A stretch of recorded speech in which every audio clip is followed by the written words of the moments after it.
teachers. Good morning, everyone else here. I just want firstly to say that it's an honor to hold this workshop with all of you.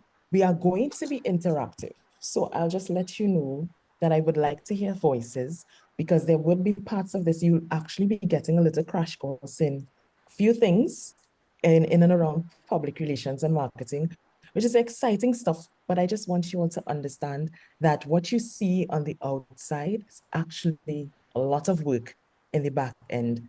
And the reward is seeing it being displayed all over the place, sometimes beyond our shores.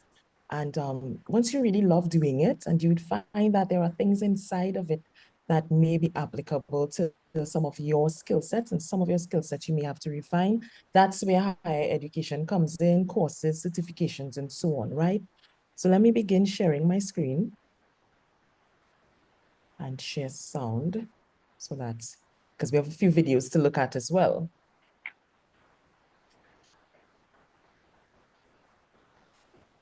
So welcome. This is an introduction into the world of public relations and marketing. And it's an introduction because we definitely cannot give you everything that's needed to understand these two roles because they are separate, but they're also intertwined in some ways. So as we go along, I really want you all to ask as many questions as possible. Feel free to use your emojis for those of you who are just behind your system for yourselves. You can even unmute for the majority of this once you don't get like disrupted, because I'd like to hear you talking, and they'll have a few activities inside, right? I want to say thank you to the Scotiabank Foundation, firstly, because Scotiabank has sponsored this entire series that we're going to have annually. And I just want all of you to know that there are programs that would have been launched last year and the year before that cover things like poetry and other types of writing. So this year, it's focused on your careers. So feel free to visit the Bocas Lit Fest's website so you can find out what those other programs were about. And the workshops, the workbooks, everything is there for you to access. The YouTube channel for the Ministry of Education has the YouTube videos, even for this year's workshop. So feel free to check those out, teachers and students. Of course, thank you to COSTAATT. Everybody knows, who knows me, I love COSTAATT. I always boast of how much COSTAATT has actually helped me become the professional that I am. Right within COSTAATT, I actually started my career, and it's continued till now for me being the marketing and media manager for the Bocas Lit Fest. So I am forever indebted to COSTAATT and the teachers and lecturers and even the support staff.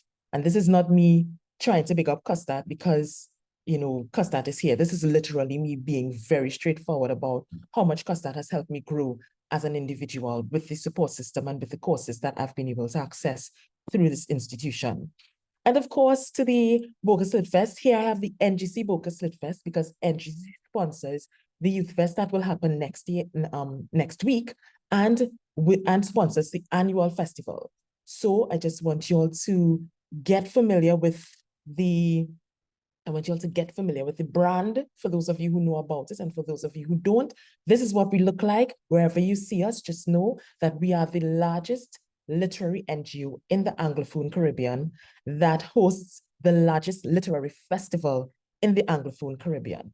So if you didn't know, now you know, right? Here I'm going to give you an overview of the agenda for today's session.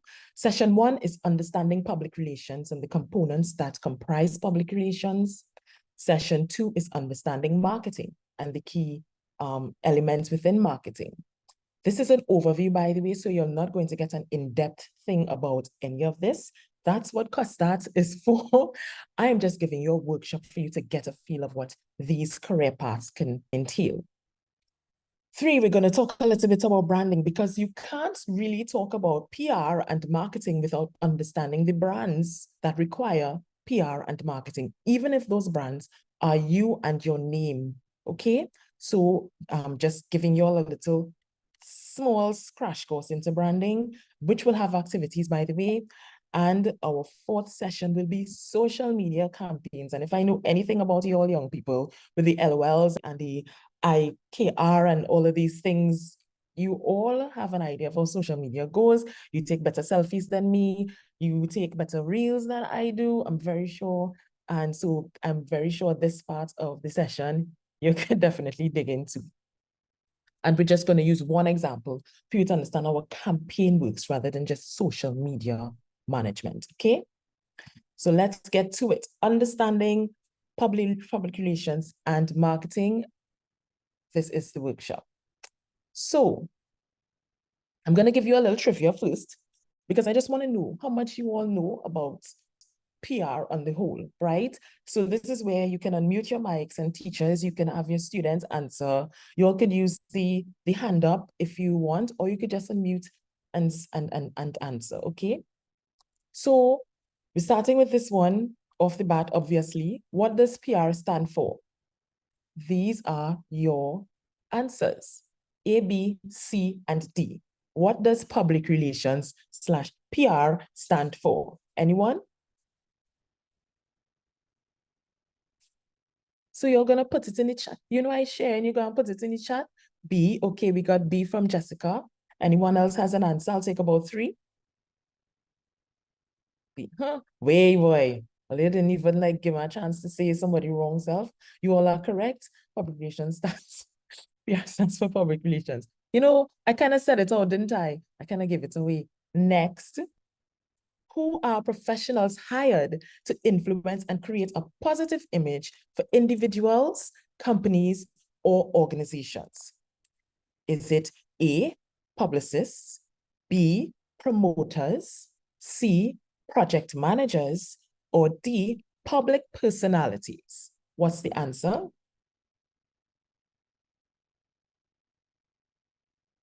Ooh, we're thinking a little bit for this one, huh?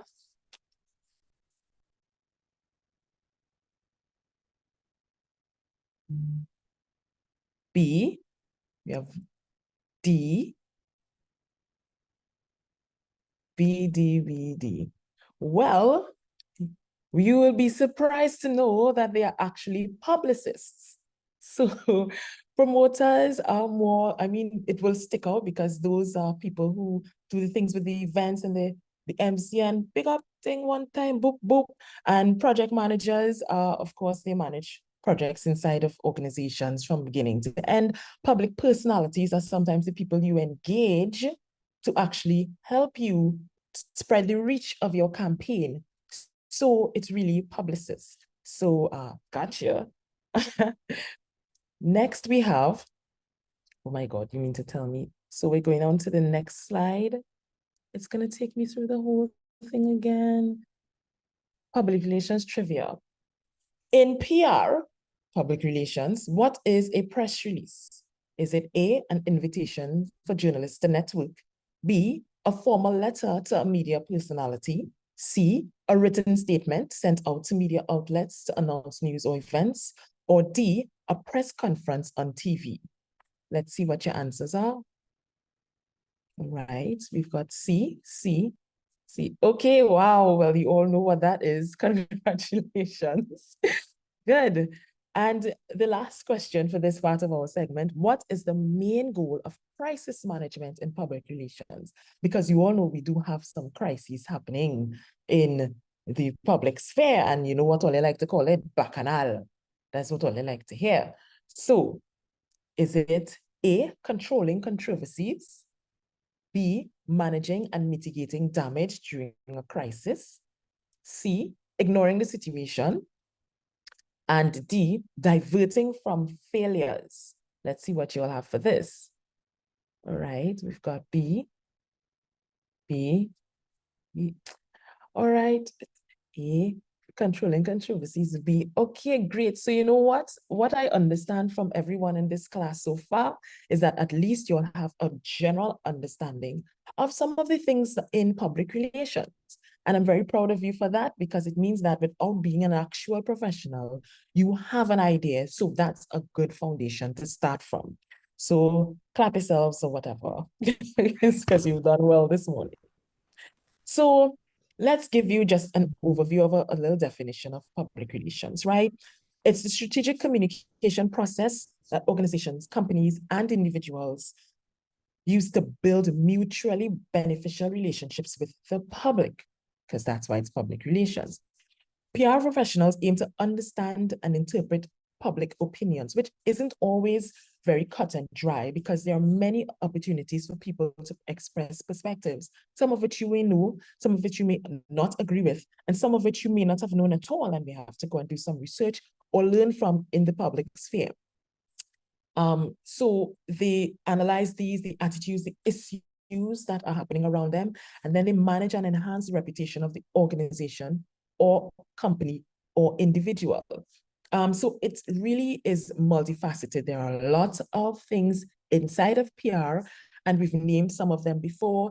I mean, of course, it has a little bit of event planning because obviously we do events to some extent. There's internal communications because public relations also involves you talking to the people within your sphere and so on. So there's a lot going on in the world of public relations for those of you who are looking to get into that area. So here you go, an overarching understanding of what PR is. So now we go on to what PR actually is. And I'm not going to give you all an extensive list because believe me, the list could get very extensive. But before we even start, you know what? We did the trivia just now. It's building relationships or relationship building. Just off the bat, this is what we do. We're building relationships with the public. We're building relationships with our internal people. We're building relationships with the media. We're building relationships with government agencies and government institutions. We're building relationships with other institutions like COSTAATT, like Scotiabank Foundation, like the Ministry of Education, who is also involved in this, by the way. And so it's just about building relationships, getting your networks bigger. And I just want to leave you with this quote as we're mentioning that. You're going into the world of work, know that your network is your net worth. Sometimes your elevation comes just from the networks that you are in. So I want you to keep that in mind because in this world, it's not who you know, it's really who knows you. You learn that as you grow. Strategic communication is what public relations is because you remember we're managing what we said before, we're managing things, right? We're managing perceptions, we're managing brand images, we're managing communication that goes out to the publics, we're managing how we put this communication out there. So all of that is, it comes down to strategy, and that's what PR is. It's media relations. Obviously, to get your stuff out there, you need to have media involved. And I just want to pause here. How many of you, and you can unmute for this because it's kind of challenging sometimes to look at the chat while I'm on this, while I'm managing the slides, but how many of you take the news that you get solely off of social media? And how many of you actually decide that you want to check and verify the information somewhere else? Do you only take your news from the day off of social media? Anybody? Mic check. 1, 2, 1, 2. I'll start calling names. Amaria Lewis. You say no, Best said no. You don't take it from social media alone. Amaria, where are the places that you look for to get your news or things that are going on in the country? Good morning. Morning. Mostly from social media, but if it's a topic that interests me, then later on I'll just do some more research. Right. And you do research, I'm assuming, on the internet, right? Yep. Okay, great. Kyle, thanks for joining us. Where are some of the places that you get your news from? Hi. Hi. Kyle is Kyle. Oh no, someone else was answering. No, Go ahead, darling. this is Maria Hapa from Secondary School. I collect my information on on social media. Right. I do watch news no more because mostly social media like MIOB, Trinidad replaces more give you any more information what's going on around the world. Trinidad is not a real place where you just gain news. Wow. Okay. Thanks for that contribution. Kyle, you were going to say? Morning. I mostly get mine from social media and then sometimes research to confirm it. But you know, when you do your research, right, what really comes up? I'm very sure you see Loop TT, Newsday, Express, Guardian. We're all familiar with these media houses, right? And of course, if your parents still like watching news, that's where they go to as well. So in the world that we're in, because I'm assuming your world is very different, sometimes when you want to verify the information, even if it's on News Before News or even Late O'Clock, which is like a parody, they still go back to the actual journalists and the stories that they do to verify the information, because that's also a very credible source. And of course, crisis management. We talk about Bacchanal, you know about the Bacchanal, and brand advocacy. So PR is you really pitching your brand and getting people to know your brand and love your brand and become familiar with your brand and become loyal with your brand, and letting you know sometimes your brand can be you, like Oprah, like Dija Rambajan. She's a brand, you all know her, even if you don't watch news, right? Let's go on to what PR is not. PR is not advertising, okay? While we might think so, it's not in any way advertising. It can help and it can be supported by, and it supports advertising, but it is not that. PR is not superficial, because you're building a relationship. You don't want to build a relationship from a place that feels as though it's fake, okay? Because you know what? Eventually people are going to find out, you know, bussing files is a thing, you know, spilling the tea is a thing, okay? So it's not meant to be superficial. PR is not an instant fix. The thing about building a relationship is people don't just see you and be like, I know you off the bat. Not in PR. PR is you being constantly in front of their face, showing them a little bit of you every single day in different ways, in different spaces, on different platforms. So it doesn't fix things instantly, especially with crisis. It's not one-way communication, because you're building a relationship again with your publics. You are going to have to get feedback to help you improve, to know what to do next, to know when to adapt, and things like that. And it's completely separate from marketing. Again, just like advertising, it can be supported by, but it is not marketing. So now that we know what these two things are, now that we know what PR is and what PR is not, just let that sink in for a bit. So you know that a PR person, if they're doing all of these things, they're technically overwhelmed. We're doing too much, right? So I'm going to introduce you all to a PR campaign in a very interesting way. How many of you know about Gymshark? You can put that in the chat. Do you know about the brand Gymshark? Or you could unmute. Yes, no? Yes. So for those of you who don't know what Gymshark is a brand that does gym clothes, right? So I'm going to share my screen for you to see a campaign that they did named Deload. So the Deload campaign is really Gymshark trying to deal with mental health, because that's really what they want to go into.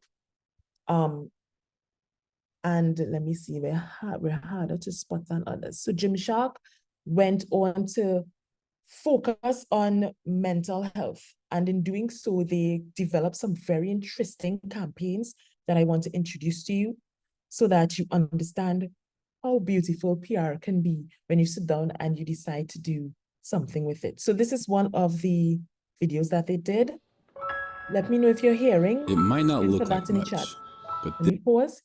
You all hearing? This is a short video, but it's, you know, it's part of the PR campaign and helping people to become very loyal to your brand and to love your brand and to feel your brand as you showcase it, right? Here we go. it might not look like much, but this is where it all starts. This is where you can change the world, or change how the world sees you. It can be the place where we go to get our bodies right, or where we go to get our heads right. It shows us that even the strongest amongst us ask for help from time to time, and how willing others are to help lift us up. We can lift the weight of the world off our shoulders by putting a little weight on our back. We can silence a noisy world with just the sound of our footsteps. Or speak up and force the world to take notice. Some of us go to stand out. Some of us go because that's where we fit in. It doesn't need a dress code. It has no restrictions, except for the ones we put on ourselves.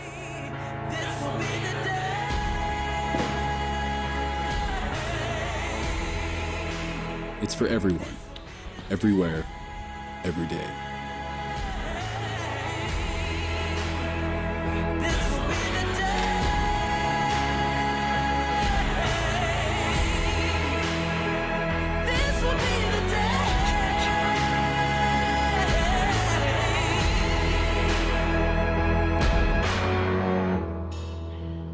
So although it doesn't look like much, to us, it means the world.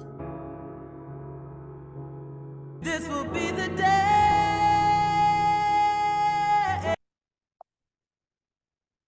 Right. So tell me, from the time you look at this, do you really think, honestly, that Gymshark is advertising gym clothes? Do they seem to be advertising gym clothes or the gym? And what did you get out of that particular ad that they did? Well, it's not really an ad. It's just something that they posted on YouTube.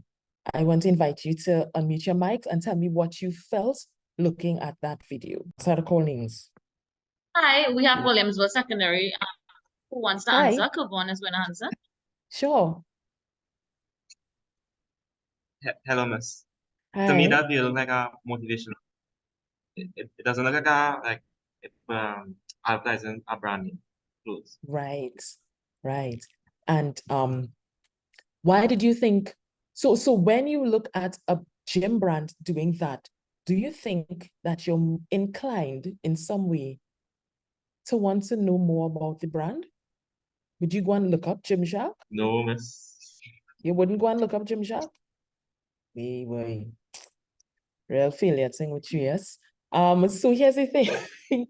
You'd be surprised to know that most of the people in that video are actual fitness freaks, and they have very large followings on social media.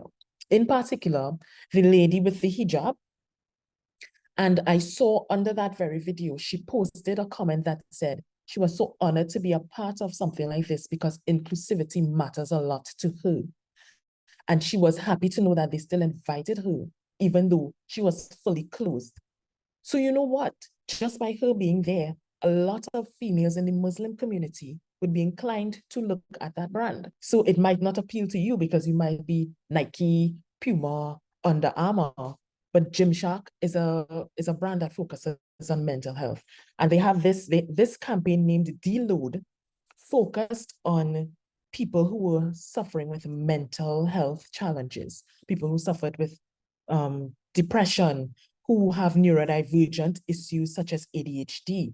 So their entire campaign really became about, yes, we can come to the gym, but when we come to the gym, we help each other. And so all of their branches were actually built that way, so that it's not only for you to just go to the gym, but it's you to go to the gym and receive support.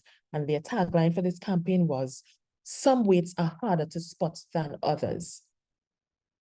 And when you think about how that could resonate with people now, it might not resonate with you now, but I'm sure everybody in this class, including the teachers, have had some day where they just wanted to get away from everything because it was becoming so overwhelming. And they felt in some way that not everybody understood what they were going through, and that at some point you were suffering or going through an issue on your own, correct? Is there anyone in this chat that has never felt like that? Yeah. So that's Gymshark. I failed with that last student. You just went over your head. Sorry. Here we go, another public relations campaign. Of course, I must throw in Bocas Lit Fest. The Bocas Lit Fest happened earlier this year, and we have the Youth Fest coming up. But look at this. This is the Newsday. Of course, you all know the Newsday. I would be surprised if none of you know the Newsday.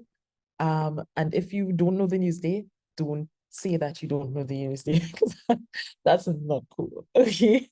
So this was our campaign launch, where we launched off the entire festival by saying the Bocas Lit Fest returns with an in-person event, in-person festival that had 80 events and 100 participants. And that was the message that we kept telling everyone.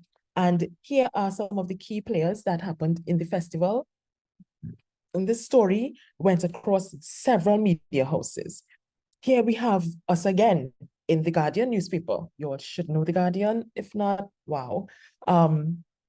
And here again, we are showcasing key players in the festival. PR is getting out there regardless. And while you may see this on the traditional front, which is what we know as radio, television, and your print newspaper, we also see the same thing being transferred into the digital space. Your Twitter, your Facebook, your Instagram, your YouTube even. So in PR, you will learn later down that there is some level of overlapping and integration. This is another way that we kind of came out here. Of course, being a large literary festival, we have really big prizes. I think you all should come through. There are lots of events for youth, but of course, come next weekend and you get to find out what we're all about. This was another way that we were out there. This is another way that these authors were able to let other people see their work and know about their work. So while this may not be of interest to you, sometimes the things that you do, you want, especially if it's good work or it's something that you want people to pay attention to, you want these things to be shown and you want these things to be known. And these are the ways that you get them beyond the social media front. And that just gives you a little overview of what PR is. It's getting people to know your brand, but not just say, okay, I want you to know me. My name is Alette Liz Williams. Know me. No. PR is, my name is Alette Liz Williams. I came from a single parent home. I started off in engineering, and then I went over to IT, and then I found my niche, my love, my passion in mass communications when I entered COSTAATT.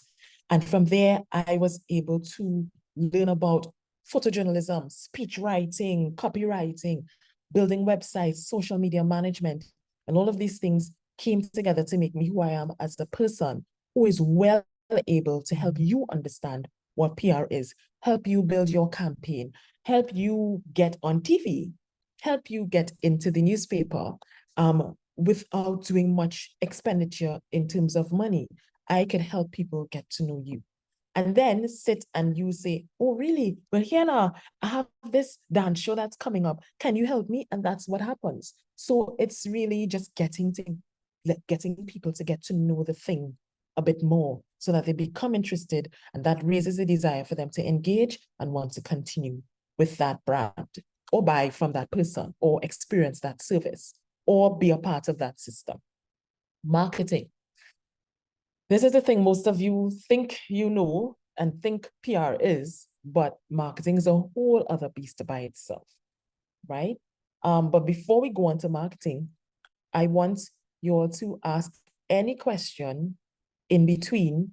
Feel free to stop me at any point in time, teachers as well, if there are any things that you'll want to ask or get some clarity on, okay? So marketing trivia, way when we're saying show up behind it. So we're gonna go with A and for number 1 and number 2. We're going into the trivia again. So what is the process of promoting and selling products? You didn't answer Christian. Okay. The process of promoting and selling products or services, including market research and advertising. So yeah, number 2. Christian on answering everything. Look at you go. Anybody else wants to throw in any answers? Christian already out here dropping the gems and stuff. Well, what is the process? So yes, Christian, you answered both right. Christian, I am assuming that eventually you want to get into marketing, but that's just me assuming, okay? So you are right. The 4 Ps in marketing does refer to product, place. Yes, Williamsville, very good. Product, place, price, and promotion. All these other Ps could tie you up. They are sort of involved, but they're not like what the 4 Ps are, right? So get ready to answer. Yes, the answers are already coming through. What is a target audience in marketing? So we're getting C's, right? What is Williamsville is doing really well today. Yes, and Cheyenne and Amaria, that's right. Your target audience is that group of people a product or message is intended for. Let's go on to number 4. What is the term for a recognizable symbol or a design that represents a company or product? Number 4A, right? A symbol or design. B, right? B, 4B, all right. So the correct answer is, and in fact, a logo. So your tagline is like what you saw with the campaign before. Yes, Christian, wonderful. What you saw in the campaign before, where it was some weights are not as easily spotted as others. And your slogan is like, I'm loving it. Your mascot is the thing, the animal, the whatever movable thing that people could tangibly interact with is your mascot. So yes, it's the logo. So marketing is the process of planning and executing something that's in your mind, right? You have a vision of what you want this thing to be. So say like you're a guy and you want to launch a really cool sneaker that glows in the dark. I know that's not a cool explanation, but you probably want it to be fancy, like whatever the logo is, it kind of does a little thing when you're walking in the night. So you think now how you're gonna plan to get people to know about this thing. So if you don't have enough time to build a relationship or you're not beginning to build a relationship, marketing is you wanting to get it out there a little bit more instantaneously. So you're planning and executing this vision, the concept, right? And that includes how you're going to price it, how you're going to promote it, how you're going to distribute it, and all of these things in between to satisfy yourself and the organization or the individual and an organization. So that means you have to understand what your customers want. So it means that you might have to ask a friend, hey, would you wear green dark shoes? They might say no, mightn't be your person. You might ask somebody else, would you like to wear glow in the dark shoes? And they'd be like, yeah, that would be so cool. You never know. So you have to conduct market research. You have to develop the product, test it out, have 1 or 2 people walk about in it, feel a little heavy at the bottom, the shoe's real hard inside, things like that feedback that helps you to refine your product. And then, of course, you go into advertising and promotional strategies. In some cases, you might have to pay to do a little interview on Red 96.7 FM in the morning or in the drive time. And then, of course, you manage your sales to know, is this campaign, is my marketing, are my promotions working? Yeah. So let's talk about what marketing is. Marketing is market analysis, like we just said. Marketing is product development, because when you're doing, when you have this product or service, what you're really doing is as you're promoting it and you get that feedback, you'd find like what Apple was when it now started. This big, huge back looking like a flat screen TV with a big back is now translated into what I'm working from right now, a Mac Pro, really sleek. They have their own sort of interface, their own ecosystem, the iPhone people against the Android people. So you're really developing your product before everyone over time, right? Quick stop. How many of you, I don't even know why I'm asking this, but how many of you have iPhones and how many of you have Androids? Let's see who is in the family and who needs to join the family. You could unmute. Everybody at Yeah. I said everybody at William Secondary School have an iPhone. What? How? Okay. But yes, I mean, apples to the world, okay? Android, Jessica said Android, and Jessica, you may look, the Android people coming out for the Williamsville secondary people understand that you're having a little clash out here. Everybody, Androids, yeah, Androids are cool. Apples. I'm just loyal to the Apple now. I used to be an Android, but I jumped ship, unfortunately. So Android folks, no shade, but yeah, eventually you'll come over to the right side. iPhone to the you don't know. Okay. So yeah, that was a quick introduction. Marketing is promotion and advertising. Okay, you definitely sometimes have to pay to get your stuff out there. You have to boost it on a social media platform. You have to pay for it to be in a television primetime show. I mean, you all know what advertising is, right? You know, when you're like, for those of you who have free versions of things and you see these pop-up advertising in between, or when you're on social media on Facebook and you're playing these games, the OMG and what would you look like in 5 years, and you see these little things pop up before you get your results. That's advertising and promotion. I know sometimes we don't even pay attention to it, but those are people that have paid to have that show up in front of your face, right?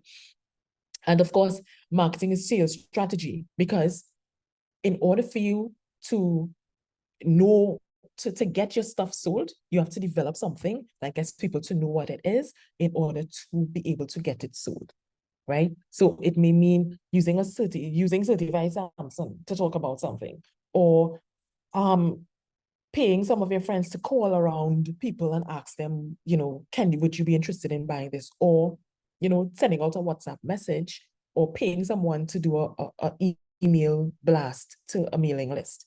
That's what those things are.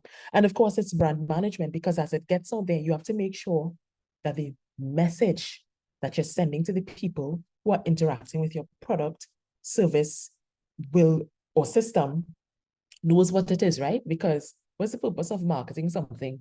And people have to ask, what is that? What is that? Or the even more annoying thing, where's the price? Where's the price? Where's the price? I'm sure we've all encountered that. You see something really fancy in social media and the people have no cost in it, and now you have to go and you have to inbox them. All of that is a part of marketing, because some people may find that annoying and may not decide to engage with you, and you may lose a sale. It's just as tricky as putting the price and people saying, that's too much. But at least you know who is for you and who is interested. Because if you don't put the price, they'll reach out to you to get the price if they're interested. And if you put the price and they don't think that price is for them, they won't reach out to you. What marketing is not. It is not just selling, as we said before.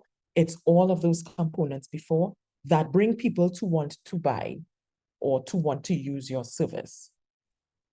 It's not manipulation, okay? You're not supposed to lie.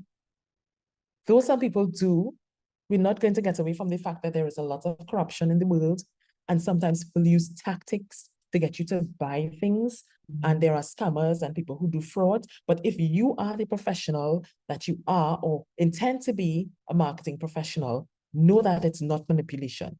It's persuasion. It's getting people to buy into your product, to buy into you, to buy into your brand, to buy into your logo, to buy into your service and what it stands for, to buy into what your values are. You know, it's not manipulation. It's not static. And by static, we mean it's not just like, a one thing. This is not just marketing is not just, okay, let's talk and let's just send out all things on radio and that's it. It's not just placing a big ad in newspaper. No, there are multiple things that go into marketing. There are different ways you can do marketing. There are different platforms you can do marketing. So it's not static, it's not one thing. And that's why it's so beautiful and it's so enjoyable for some people, because they enjoy finding different ways for people to learn about the stuff that they are doing. And it becomes fun sometimes. Yeah. And it's not only advertising, because as you can see, it's about getting people to know about your product. It's about brand awareness as well. And it's not isolated from PR. And later on, you will see in this whole thing why it's not isolated from PR. So we have PR, we have marketing, and they're both intertwined at some points. and you'll get to understand how. So for those of you who know this, you all know this. You all can't say you don't know this because this has reached 108 views as of last night, 438 comments, and 1.5. Well, you all can see I had it because I thought this commercial, this was funny, right? So what I'm going to do, just for those of you who have not seen it, right? Who probably haven't seen it and are wondering what that picture is about, I'm going to share my screen for you to see what that is and understand how advertising, how marketing can be funny without really spending money, right? So here is a little video. Let me take this back and let's press play. Nah, I go into the gym and I still not getting away. You really need to gain some weight to make it. Try this GNC Pro weight gainer. Alright. I'm coming back in 2 weeks. I hope I gain some muscles. I bet you're going and have some muscles, eh? You go see. 2 weeks later. She call me Mr. Bombastic. You remember me from 2 weeks ago?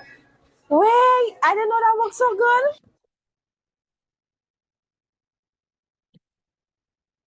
Okay, I want thoughts. I want your thoughts. What did you think about that? What did you get from that? Do you even know what they were selling in that video? Sorry? Hi, good morning. Sorry. Good morning. I believe the product is something to gain weight, to gain weight and muscle, basically. Right. Like a kind of milk drink, and you mix it with water and to gain weight. And protein. You know the thing, like you went and researched. You saw this video. No. You didn't see it? Well, someone can see it inside here, but I never see it inside because I'm not seeing it. Really? Okay. For someone who saw it, right? Thanks for that contribution there. For someone who saw it, right? What did you think about the actual video itself? It was funny and hilarious. It was funny and hilarious. Why was it funny and hilarious? It's because they can't gain muscle so fast. Oh, you know And because that. it was a different person. How you know that? How you know that? It had on the same clothes? This hairstyle, facial pictures. And the big belly. Yes, and they can't gain height so fast. So when you see, so but you know this, but did you share this or did you interact with it like it or anything like that? Let me know, Williamsville. For those of you who saw it. Yes, I like it and share it. You see? Of You see? Of course you did. And you know what? Not everybody knows more about Pennywise. Not everybody knows more about what this product is. And everybody knows very well you are right. You can't just gain weight and height from that. Even the music they used, I mean, and the acting was horrible. We know this. The acting was ridiculous. Oh my God. And it was so awkward at the end. But you know what they did? They were successful in making something go viral. And it was less than a minute, right? Probably a few seconds. Yeah. And so this is what I meant by saying marketing is not static. GNC probably paid them. Or GNC probably said, hey, we want to get more people to buy our thing. And Pennywise, people said, hey, let's do this really corny skit and see what it does. And look at this. I shared it on my page. And I asked, what is going on here with cry emojis? Because I cried laughing at this video, right? But that tells you how effective different types of marketing can be. So as we got that small little interjection there, let me just go in a little bit into how PR supports marketing so that all of you all have an idea of how they actually intertwine with each other and work together. It enhances credibility of the product. This is how PR supports marketing, okay? Not how we're going to how marketing supports PR just now. But in terms of how PR supports marketing, when you decide to find a way to build a relationship with people, you become more credible naturally because what they're beginning to do is know you. So then if I say that I am known for helping people to raise their brand awareness by helping them in their digital strategies by helping them to be on TV with an interview, or helping them to get on radio with an interview, or helping them to get into the papers, and I show that I do these things, then if someone has a product or something that they want to have marketed and they're paying for it to be advertised, and then they see the news carrying this, then they'll be like, oh, really? Okay, it's a legit thing, you know, and because they know the product, they'll be like, that's true. They did say that that's what they do. That's true. They do sell that product. It helps with credibility. It helps with content creation. PR supports marketing by developing that story or putting that person. So like we do at the Bocas Lit Fest. Every single time we have an event and we have an interview on television, we can use that interview and put it on our social media. So we get something that's content for a day. Or if we write a story about an event, like we wrote about the NGC Bocas Youth Fest that's coming up next weekend. So for those of you who entered a bit late, we have the NGC Bocas Youth Fest that's going to come up next weekend at UE, the Department for Creative and Festival Arts. And it's going to have a lot of things in that: debate session, workshops, open mic, a career fair. All of these things are going to be in there, and it's free. When we put that out there, then we do an interview on TV, or we do a feature, because I literally just got an email from TV6 saying that they're interested in doing an evening news feature with us. So I have to let the team know that. All of these things create content, and we can reshare it, and we can reshare it with our sponsors who are also looking forward to seeing what their brand is doing and the impact that it's having. So if you're looking at having a career in PR, just know that that's how far the work that you do can go. It helps create content for several other types of social media platforms. It helps you even with event management, because when you are the public relations person, you see the full scope of what is needed to have some sort of product be impactful or the campaign be effective. So the event may not necessarily always be something in a physical building with music and a speaker and a host and all of these things. The event could be some launch on your digital platform. And with the PR, what you do is you figure out who are those audiences, who are those stakeholders, who are those individuals that you want to have engage with your product or your service. It's you thinking about all of these things, and then thinking about the crisis management. If something goes wrong, how are we going to deal with it? Who are the people we'll have to reach out to? Who are the printers we need to get these flyers out? Who is going to have the credit card that's going to pay for us to boost this? It's you also helping with that whole strategy on the back end to now give you content, to now post again, for now marketing to use, to post again, and it's a really nice revolving cycle. It is, to some extent, of course, social media engagement, because what PR does is it shapes that brand or that story that the social media could now pull and put on all of their platforms. So when you think you're sitting on here and you're just doing PR, let me tell you, I can tell you from a personal experience that PR is, you feel like you're doing everything, but I don't go on social media and do the posts for Bocas Lit Fest. We have a social media manager for that. But what can happen is that when I send out a release, they can pull information from that and put it as a caption, or they can know how they want to do or shape the overall look and feel so that it properly translates that message. So this is how it supports it. And then it helps with the partnerships, right? It's PR is really making sure that those partners like here, COSTAATT and the Scotiabank Foundation, we're making sure that these partnerships remain strong, so that even when the social media manager puts it out there, or we put up that ad on radio and television, what eventually happens is that those partners feel like they're a part of something big, they feel appreciated, they feel like they're getting their bang for their buck, because if they're putting money out behind getting you to have your brand out there or your cause out there, like Bocas, we're an NGO, so we don't do anything for profit, we do it for impact. Our stakeholders feel like they're part of something that's making sense in the world, right? And this is how PR supports marketing. There are so many other ways, but I just pulled out these for you. So how does marketing support PR?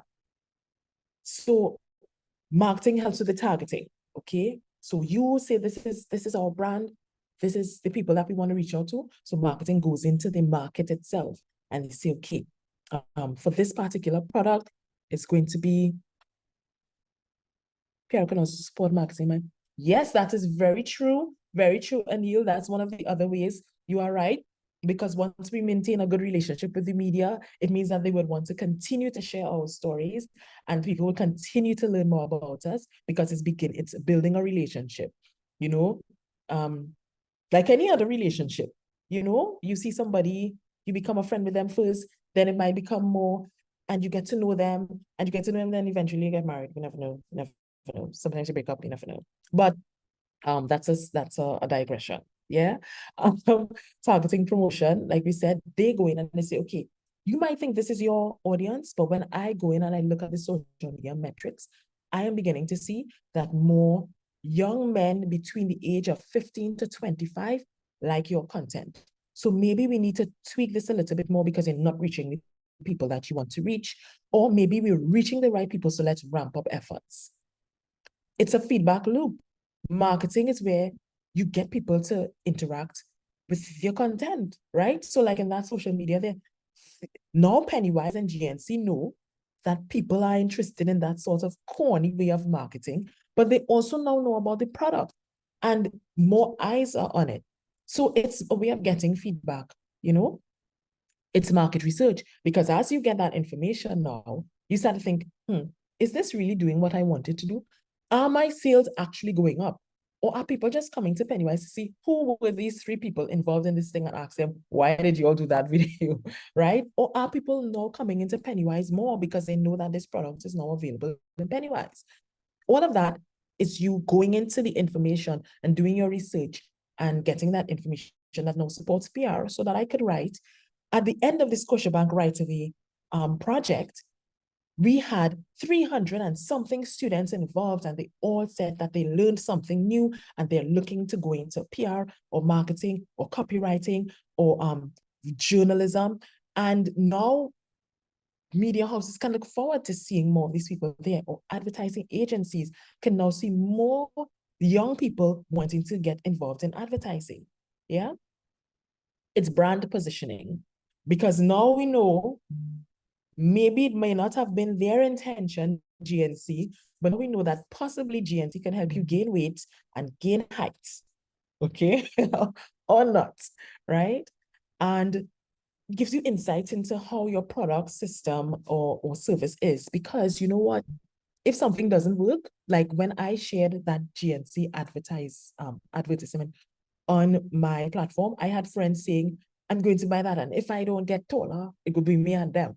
It's true. People will tell you what they expect, and people will tell you if it worked, and then people will tell you if it didn't work, and then you might have a problem on your hands. You can either change up and try to make it work, or say, this is not working this way, maybe I need to fix the problem, or just launch a new product altogether. Yeah. So collaboration for success. So that was so we just did session 1 and session 2. That's understanding public relations, understanding marketing. And here I'm going to show you how they work together. So we saw how they support each other, but this is how they work together, in fact. They always have shared objectives. You cannot want to promote something and your marketing team say, no, it's supposed to be this way. And your PR team say, no, it's supposed to be this way. At some point in time, and Melvina, who is on this call, who is the children's program manager for the Bocas Lit Fest, understands that we have team meetings every single week. We have project briefs that we do that help the PR team, myself, my team, marketing and media, helps the social media team and everybody else involved to understand what the project is. So there is no misunderstanding about what the project is. So that when anybody is asked anything on the team, we all say the same thing. So there are shared objectives, and then everyone does what they do through their roles to make sure that the same message is being pushed. It's data sharing. So PR gets out their information by saying, we have been in this amount of media, we've been on this amount of platforms, and then marketing says, yeah, you were on these platforms and this is how many people you reached. Maybe we need to push more. Melvina would know this as well. If we haven't gotten enough for something, or if we think it needs a little bit more reach because we want more people to know, we sit together and say, okay, maybe we need to know another release. Maybe we need to do another television interview, or maybe I need to boost it on social media. And that's what happens. So we share information with each other. It's also consistent messaging, because you have to put something. Social media requires, for those of you who use social media, for it to show up on your feed a lot, it means that it has to show up in your face a lot. So the more you message or you post, is the more people see you. And then if we're also supporting that on the back end with you showing up on TV, you showing up in the papers, they're talking about you on the radio. I mean, you're just constantly in front of people's faces, and the more you keep it regular, it just feels like there's a level of consistency and people begin to know your brand. Then we have adaptability. Collaboration for success. I mean, if I'm doing PR and I realize nobody's paying attention to what I'm doing because this week was budget, so what I was putting out there may have fallen in the background because people are talking about the pension age, and they're talking about how the police commissioner, had an issue. Collaboration for success is also a team of unique perspective. Very true, very true, very, very true. And I'm going to stick a pin to give Karima some flowers here. That's the other thing about working in a team. PR and marketing definitely have two different mindsets. Not all the time completely separate, but they think differently because the goal for them is a bit different in some aspects. PR wants to build that relationship and make sure people know, and make sure people know that you're credible and you get to love the brand and all of that. And marketing is like, be in front of their face, let them always see you, let them always see you, and let them sell, let them come, let them buy. And PR, they're doing the same thing, but the way they approach it might be different. I might say, listen, I want to go on Red 96.7 on or whichever station has hyperdrive. I want to go there. And marketing might say, no, you know what? Let's pay Stefan Felming, the ABC man, to talk about this instead, because he might have a better reach. And marketing might say, you know what? All I need from you is $1,500. And PR might say, I don't want to spend that money. I could go on a television thing and then post it on your social media. But at the end of the day, the unique perspectives that they have or the different approaches that they have, the goal remains the same. And what eventually happens is some sort of collaboration, some sort of compromise at times, and a synergy that helps them to work together to make sure they obtain the same goal. So thank you for giving that contribution, Karima. And of course, it's brand cohesion, because everywhere you go, if you go and see anything with Bocas Fest, we have very distinct things that stand out. Our logo, the finger that points, the colors that we use. And different brands use different things for people to make sure that that's the brand and nobody's confused about what the brand is. Yeah. So I'm going to stick a pin right here before we go into session 3 and 4. We have 1 more hour. I want you all to breathe, and I want you all to just give me a little overview of what, or give me some insight into what you've learned so far. And if you want, you could probably give me an example of something recent that I may not have known of. I just gave you the corny commercial from Pennywise. But do you know of, or can you tell me of any other, it doesn't have to be corny, but it could be something very outstanding, some sort of marketing campaign, which is the more recent thing I spoke about, that stood out to you, and why? And before I have to call names, somebody can unmute and let me know, what was one campaign that stood out to you and why? Azali, you're unmuted. You're going to speak? No? Hi, good morning.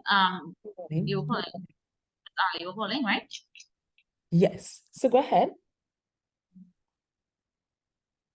the marketing campaign would be that stands out would be Coca-Cola. Mm-hmm. I think that for Coca-Cola, the way that they present the people in the ad, it's very Right. appealing to young persons. Right. Okay. Okay. Okay.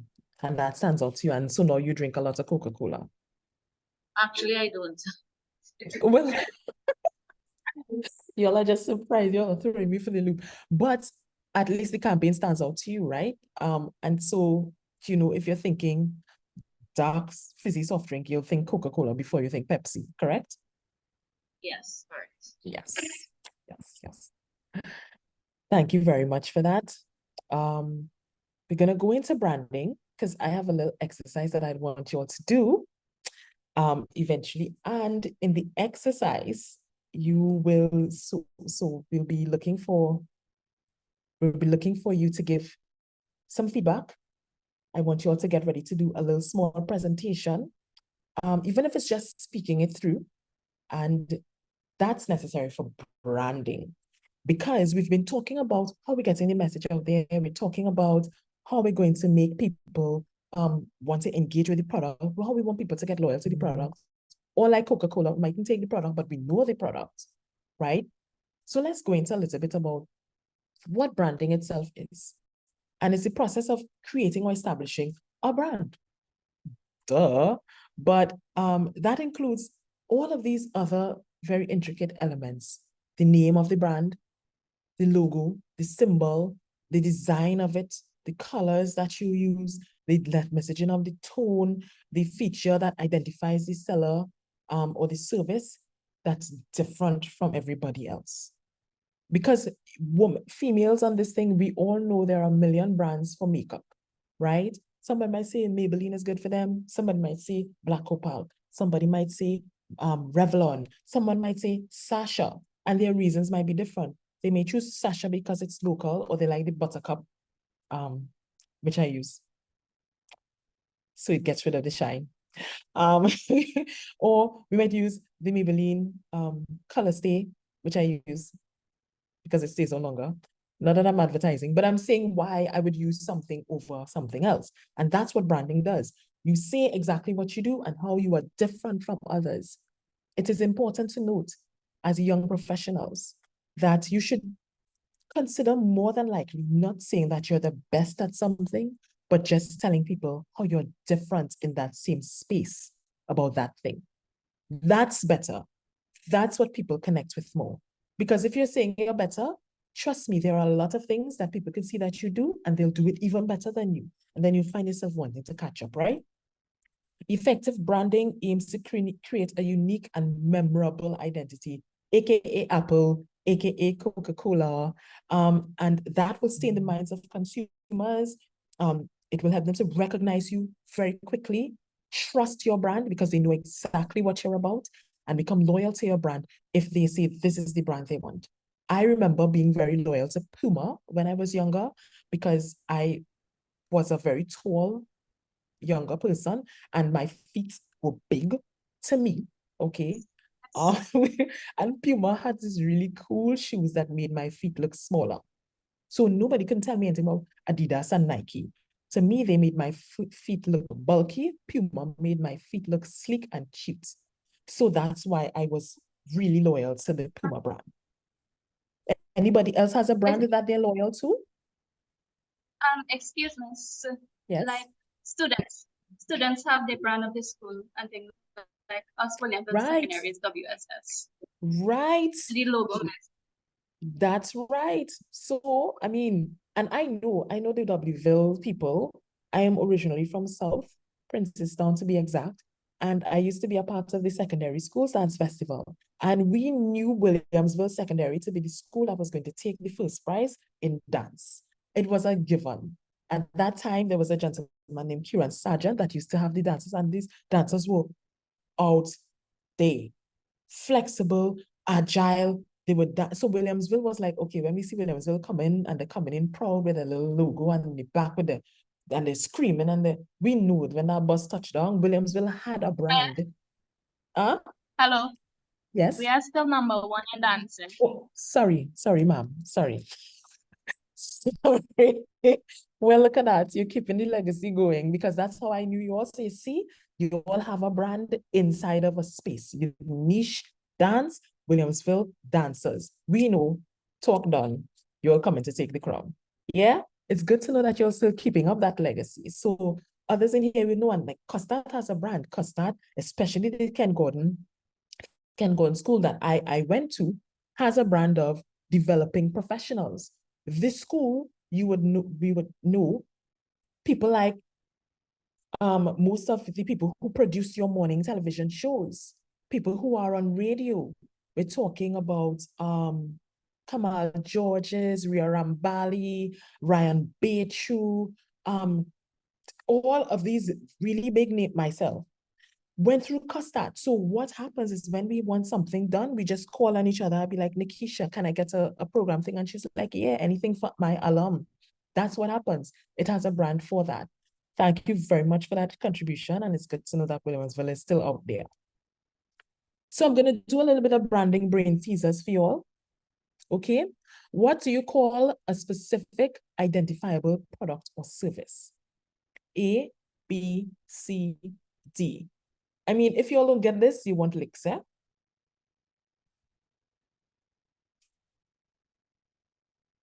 Of course, a duh. Number 2, which company uses the slogan, I'm loving it? A, B, C, or D? B.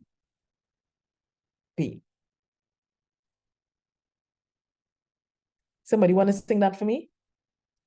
Pa-da-ba-ba-ba, I'm loving it. We know it very well. It's I'm going to throw you all for the loop. This is a new thing that's coming out in digital marketing. And I'm going to see, does anyone know what SEO stands for?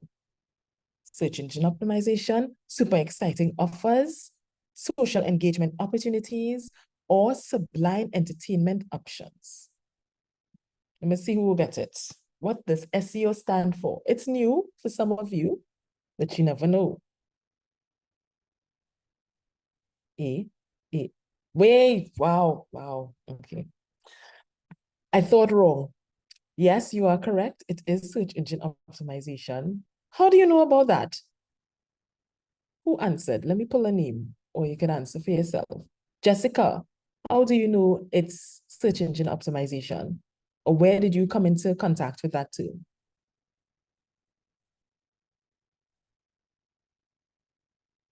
Jessica? Excuse me, basically, I know it. Basically, I know it from IT class. Oh, IT class winning. Okay, great. Thanks. Oh, you just heard it a while ago. Wow, that's good. Search engine is coming out here. And the last one, what is a logo? Come on, we just went through this. So you should be getting this answer really well. What is a logo? Great. So you see, we're learning. So you all are getting a really good crash course, and you have a very good foundation of what is PR and marketing, and you all are doing very well, may I add. So we're gonna do a little introduction into branding. So I'm gonna show you a very short video, well-known brands across the world, right? And then we're going to go into an exercise because where is my hyperlink? Because we're going to do a small exercise where I'm going to help you all, where you all are going to do you're going to build a brand, right? And let's see. So I mean, I did my whole YouTube thing here. You understand? And the thing is doing the thing. Get this video for you. It's very short. I'm mindful of the time, but I know we also have a little bit of time because I want to give you all time to build this brand, you know? And from this exercise, you will choose, you could put it into now. I'm trying to figure out, Malvina, you could tell me, because I know we're choosing the intern, we're going to choose, so students, the activities you do today and the way you respond and so on, give you a chance to become an intern. right? Even an advertising agency with the Bocas, in journalist space, anywhere within the sector of all of these different things that these workshops through the Scotiabank Right Away project is doing. You have the ability to become an intern and learn from inside of the organization. So it's really important, so to say, that you familiarize yourself with answering things, you know? So I'm going to run a short video that just shows the top 10 brands. And just to give you all an overview, so you understand. Yeah. I'm very sure you'll know all of these brands. You may not know a couple of them, but you will see why these brands are as big as they are. And you will see what makes them different from other brands in the same industry or space. So here we go.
Right. So we're gonna, you all could open up your mics. I want you all to tell me, do you know all of these brands? And let me pull back up my slide. Do we know all of these brands? I know there are probably a couple of Yes, miss. You know which brand start first, Williamsville? We know. Apple. I just saying, let the people know the things, right? I mean, today we flexing on the Androids, but they will come over eventually. But I wanted you all to see what these brands were like and what they were known for. What made them different is what I wanted to bring to the forefront in this short video. However cute it was, the one or two grammatical errors. The things that made it different. Disney is different, Apple is different, Amazon is different. They all did things that were innovative that made them stand out. And people say, hey, I'm gonna go Amazon over, let's say, Alibaba, or people might go to Alibaba over Amazon because they want to buy in bulk. There are very different reasons why people align themselves with a brand, right? So I'm going to share, and we're going to do the exercise now. So you're going to take, before we do this, sorry, I have to let you know what, so this is what the activity is. I'm going to show you what a value proposition canvas is. It sounds like a lot, but what it really is helping you find out what is that one thing that distinguishes your brand, that now will help you to do your PR and your marketing well, because you really understand your brand, right? So I'm going to give you all a fictional product. It could be any one of these things, right? I'll make it up when we're looking at the video. And then you're going to use the value proposition canvas to build out your target audience. You have to define your target audience, your brand values. What is your unique selling point or that distinctive thing? And I want you to create a catchy tagline. Now, you may speak it over the mic, but what I also want you to do, teachers and students, is just write it on a paper, put it in bullet points, and maybe the teacher also can submit it on behalf of the student, right? But we're going to choose one person from each class or each session to give us an overview of what the ideas are. So you're technically going to be, Williamsville, you're going to be a group. But Miss, I want you to pay attention to who contributes what. So that means Williamsville, all you have to fight for their spot, right? Or you can put it in the chat. And I think, to make it fair to everyone, each student, I will want you to put in the chat the 4 things. Your target audience, which is, I'm targeting children, I'm targeting adults. You don't have to make it too specific. You're now kind of learning, so I don't want you to get too deep. You're going to tell me what your brand values are. So my brand values the ecosystem. We want people to stop littering.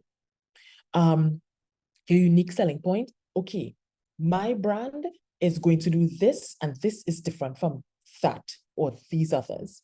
And then you're going to give me a catchy tagline like, ba-da-ba-ba-ba, I'm loving it, right? Okay, so what I'm going to do is show you what the value proposition canvas is. Take notes, pay attention. The value proposition canvas. And then you'll use these things, because these are the categories that you're going to be putting together to help you build out those 4 things, right? Let me share the screen. So we're getting into branding. You're learning how to do a little bit of branding. So when people start to talk to you about the brand and the brand, right? You now have an understanding of the back end as to how much work went into building their brand. And so here we're starting with the value proposition canvas that is used by most persons who are trying to just figure out what is that thing that is going to make them distinct from another brand. Here we go. The value proposition canvas is a framework used to ensure a fit between a product and the market. It works by modeling the relationship between customer segments and value propositions. The value proposition canvas can be used to refine an existing product or service offering, or where a new offering is being developed from scratch.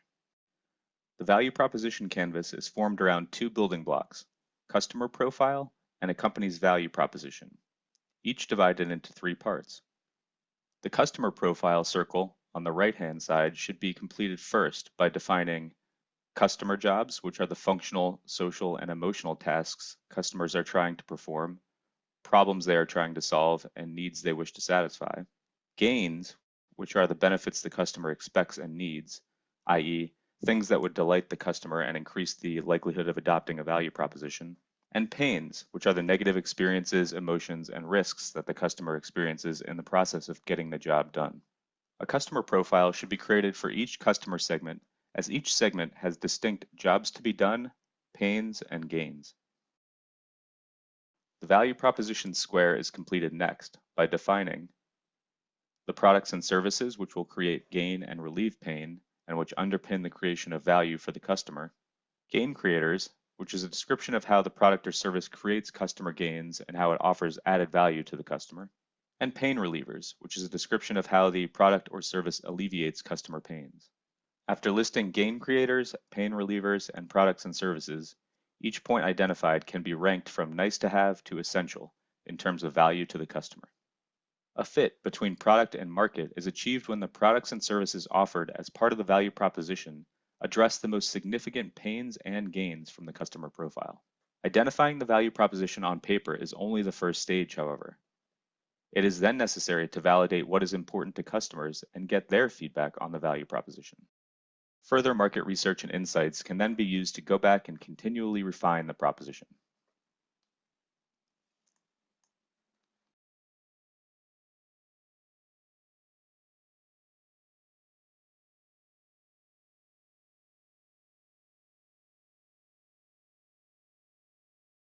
Ms. Williams, you're on mute.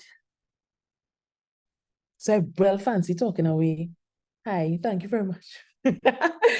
So here's what, students, that may have seems like a lot, but you know, as us professionals who do it every week, thank you, every day, as us professionals who do it every day, it feels like we could get it done. For someone who is new to the process, it may feel like it's a lot. So I'm going to just share a screen of the video. So I'll explain something to you from it. Let me go back. Right. So taking notes, you just put pains, gains, customer jobs. Then you put your products and services, your gain creators, and your pain relievers. Now, to break it down again for you, the customer job is what you want them to do, right? Do you want them to have this problem solved? How do you want them to have this problem solved? How do you want to have them solved? Well, you have to figure out what pains them. Most times, people develop a product because they're uncomfortable about something. They don't like something. They don't like the way something is being done. They say, do you know that could be done better? Any of you have ever seen Shark Tank? You can put it in the chat or say via your Mio mics. Have any of you ever seen the work the show Shark Tank?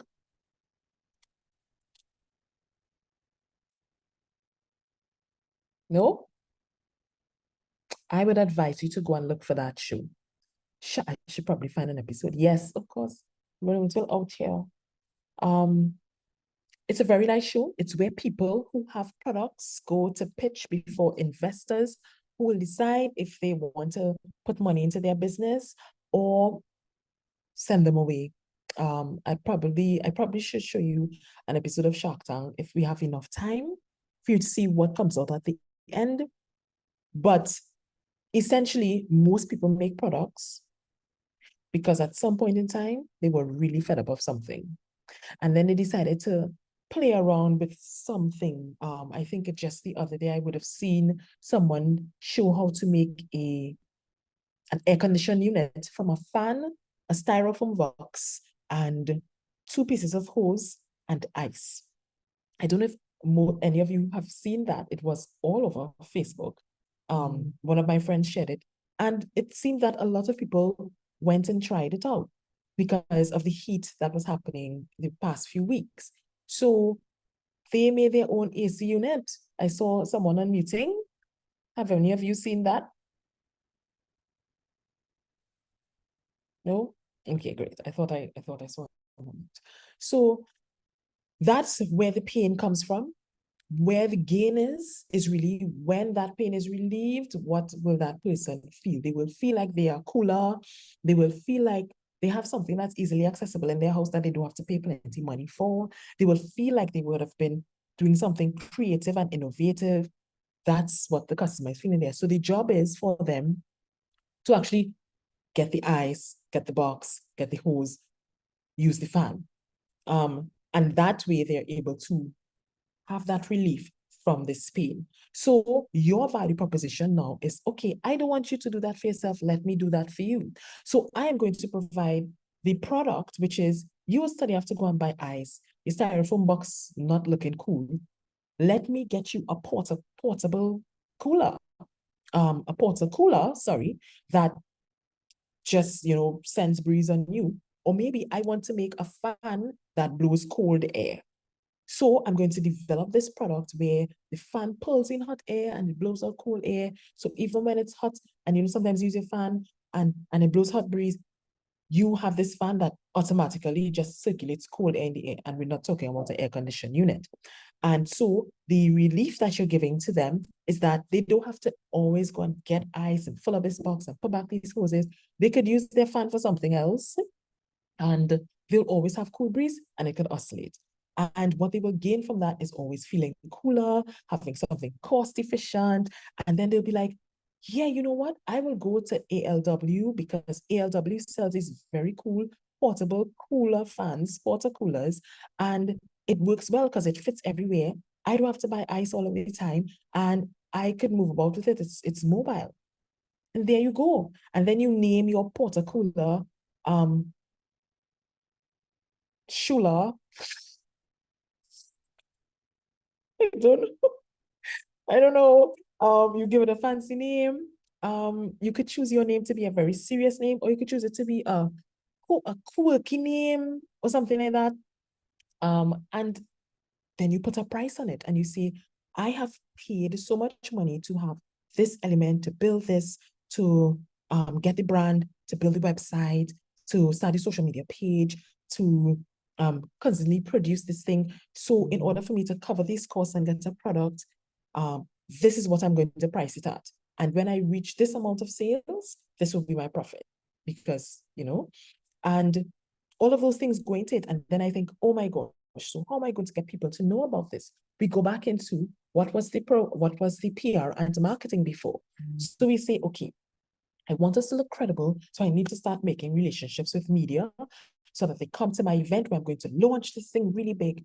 And I'm going to reach out to my really cool friends so that they can host this event that's going to show them my shula. Lord, anybody who wants to put a name for that fictional product inside of the chat, feel free to put it in the chat so I can change it from shula. Okay, think about it, drop it in the chat, right? Because shula is corny. And so when I already have, okay, I reach out to my stakeholders, I reach out to my media house to say, hey, TV6, can you come and let me be on your TV show and talk about it? Can you come and do an evening feature thing? And then I say, okay, how am I going to do this on social media? Let me do a reel, do a little blur, do a little transitions, go on the TikTok and, you know, put it in the templates, you know, you all do the thing, the music and all of that stuff. Do a little zoom in, zoom out, a little thing. Have some friends say, hey, have you ever made this? Well, I have something better for you. It's the shula. Something like that. I'm sorry. Just give me another name. And so you have your marketing and you have your PR working together. And then you send it out into the world. You know, you already have your pretty little logo for it. And you have shula makes things cooler. I don't know. And you send this out there and then you begin to build on the campaigns. Who do you want to reach? You want to reach people who are at home, who work from home. Maybe that might be a target. Who work from home in rural areas. So they, and they're in wooden houses. So they don't have AC, but they want to feel cool. So you start to Liz Coolwin. Ah, boop, boop, boop. the Liz Coolwin, right? Thank you, Williamson, coming out for you, boy. All of the other schools, Sawa, I think Bishops is here. Is it Bishops or one of the other schools? I can't remember who these schools are. You can feel free to chime in because Williamson trying to hit you all for 6.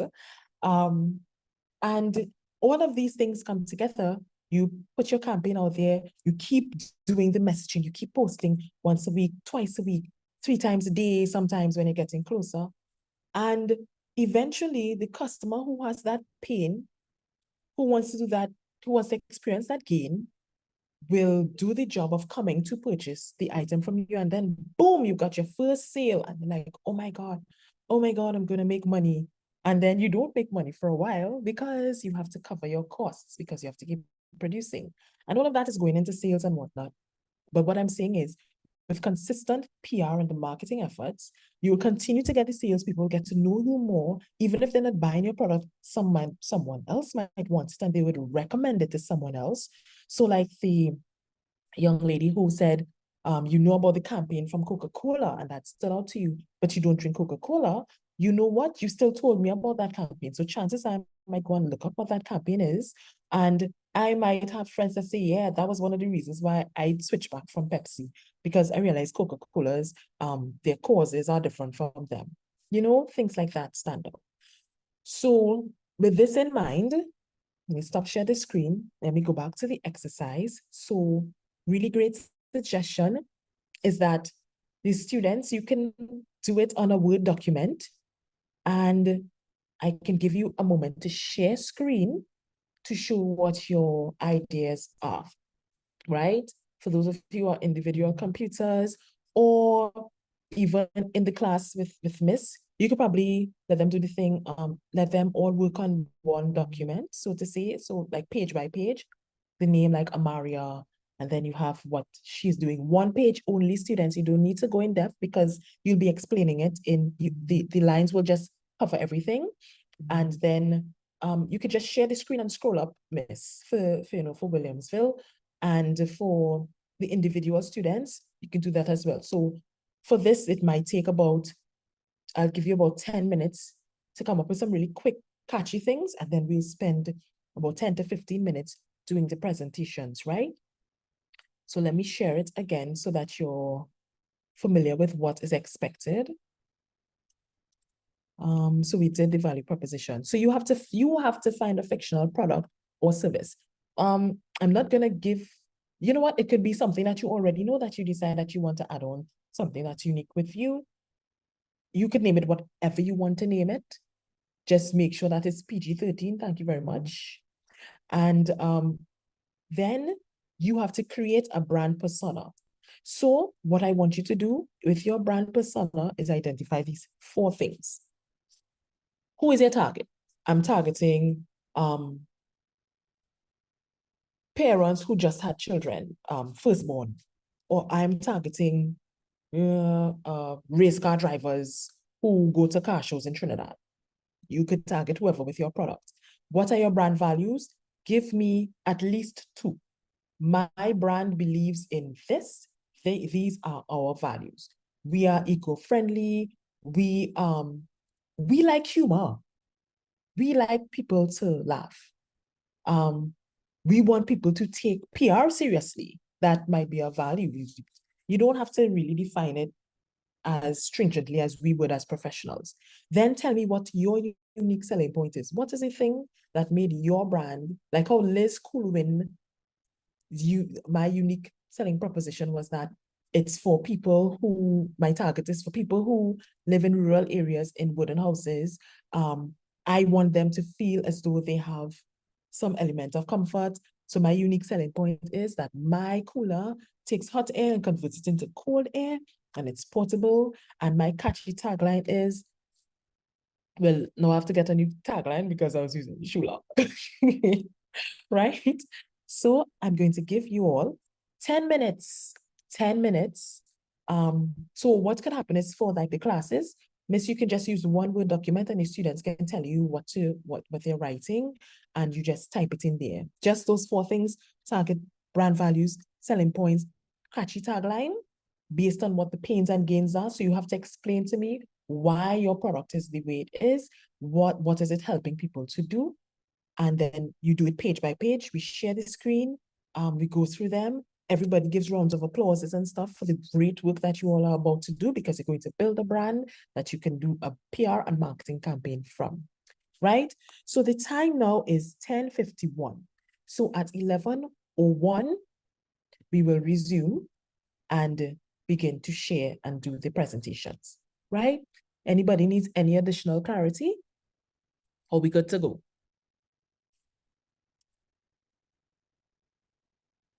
Silence means consent. All right.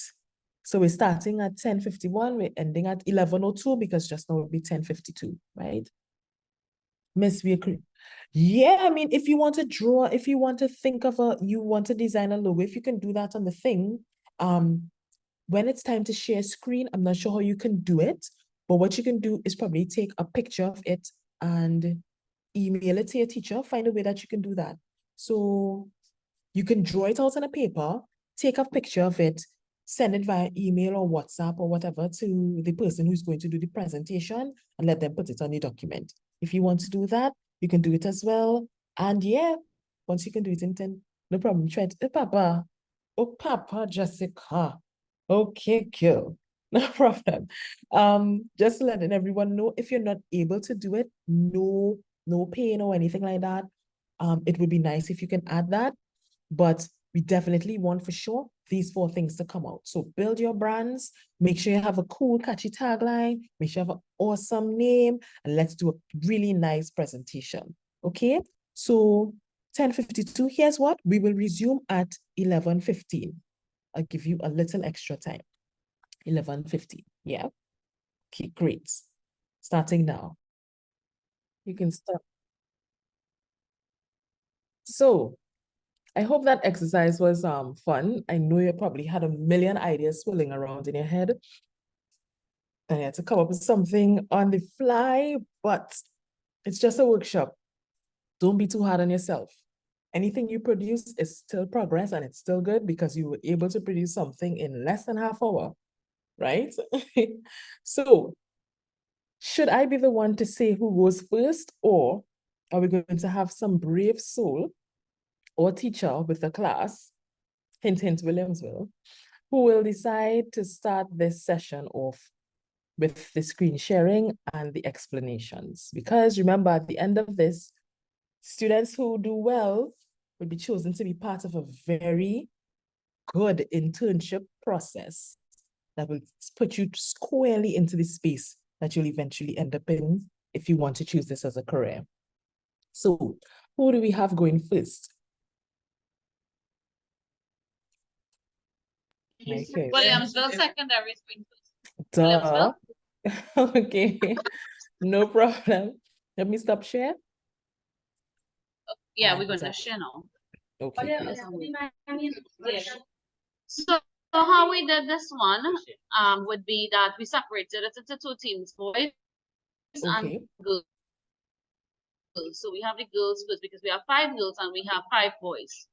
Okay. The girls will present, right? No problem. Right, so we'll see them. The girls. Come on, girls. In the next stage. So our product, Sunlight Bliss, is cream, soap, scrubs, and it's all natural based. And it's for teen girls. Yes, our target audience is based on the teen girls alone, seeing that all of we are school girls. We decided to put it based on school girls and we could treat girls because girls suffer from acne a lot, teenagers in general. So we decided we wanted to make a product that's directed to us and how we could grow. And to give more confidence.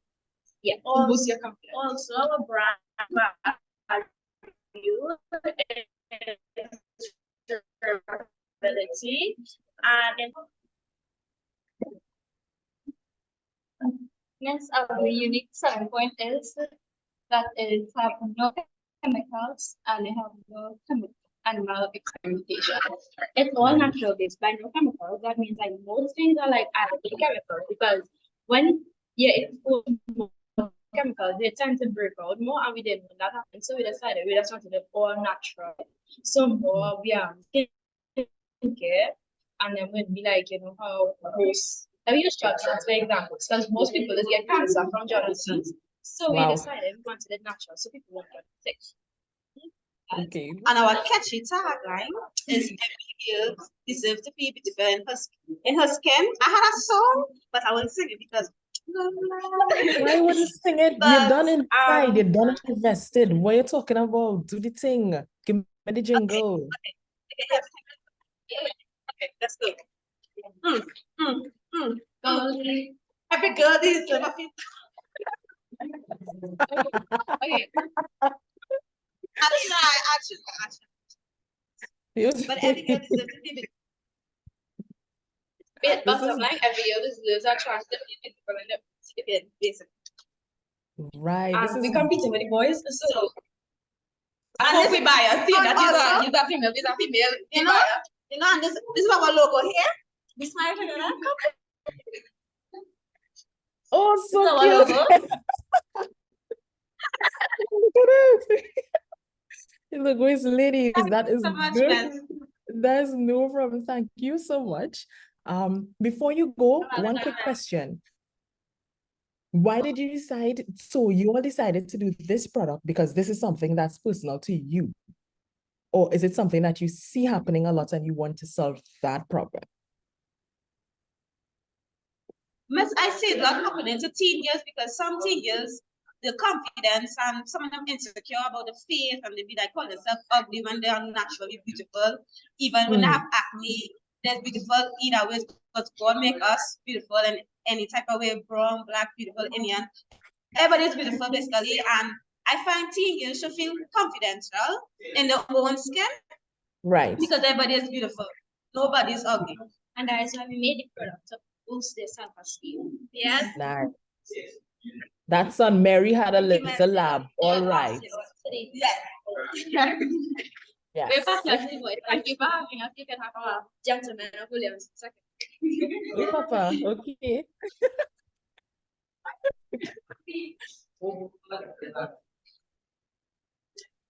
Hi, good morning. My name is Anil Sultan. Right. Hi, good morning, miss. My name is Ryan Singh. Hi. Hi, good morning. My name is Ita Maraj. All right. My name is Williams. Okay. We have the same surname. Look at you. Look at that. Two Williams in the house. Look how them big and great out here. All right. So today we are going to be introducing a very unique product, which is called Froggy's Unique Lights. Target audience is elderly people like 65 years and over. Our product values eco-friendly. Right.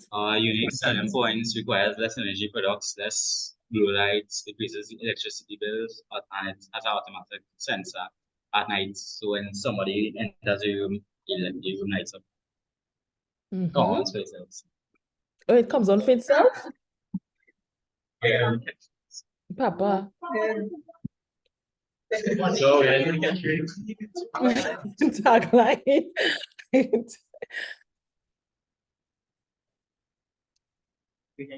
No, it's on the laptop. Lights by frog. Illuminate. Illuminate. I love it.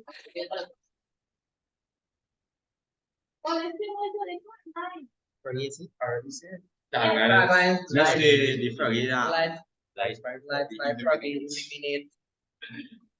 Right. So wait. So why Froggy? That's the first thing I want to know. Why Froggy? What?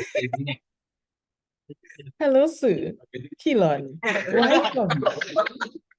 Why? I want to know how you decided to come on the animal. Why the animal? Why Froggy? It's a unique name that's being Right.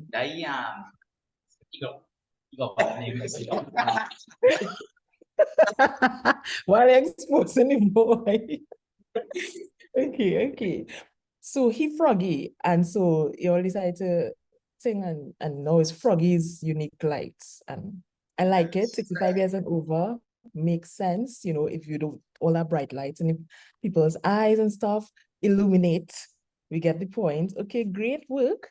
Great work by Group 2 and Group 1 Williamsville coming out hard so far. Thank you very much, young men. And I do like the fact that it's a unique name so that be sure we're going to remember it. Okay, thank you. Okay, great.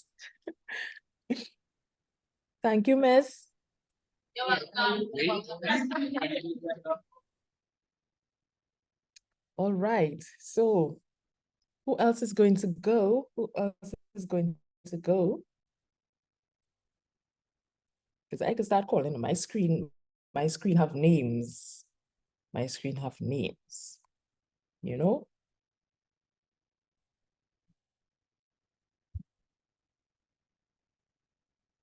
Given a few seconds before I call the name on the screen. And I'm starting from my right. So whoever is on my right, just know I'm not being biased, so just calling the name on my right. Anybody else wants to go next? So Kyle, take it away. Yeah, the name of my brand is Richmond's Chocolate. And at Richmond's Chocolate, we aim to produce chocolates that are inclusive to persons who are vegan or lactose intolerant. Okay. As a mass majority of chocolate companies produce products that do not cater to a specific fraction of the population, as their products often contain dairy and aren't inclusive to vegans and lactose intolerant persons. As a solution to this problem, we at Richmond took on an initiative of providing a reliable product that is fit for all.